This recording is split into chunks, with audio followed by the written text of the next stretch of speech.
Adding and subtracting decimals with number chips. This is a digital lesson. It's a lot of fun for the students. The directions are on slide 2, and the students are going to start on slide 3. So they have this decimal addition and subtraction problems, and they have to move these number chips into the correct place in order to add or subtract. So every slide has every number the students need. If they get to the end of the problem and the numbers are not working, then they know they've made an error and they need to go back and check.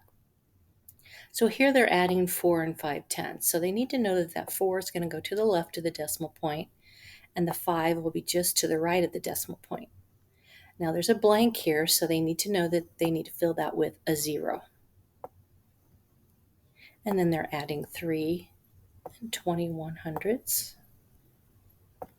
To move these, they just click and hold on the edge, and then they can move it where they like. And every number should work. They should have a place for every single number.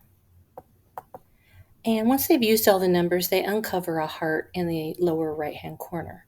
They're going to use this on the very last slide to solve a riddle.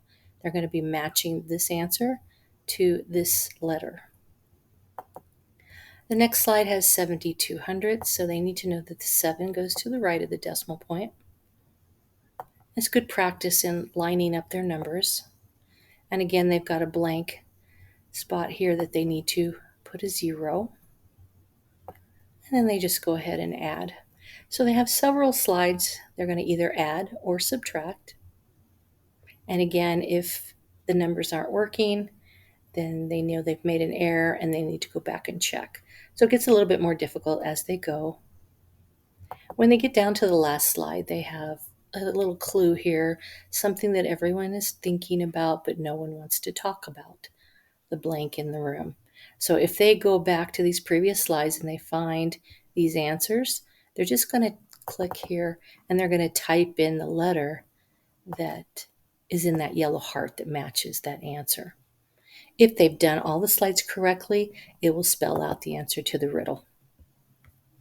So that is a digital lesson on adding and subtracting decimals.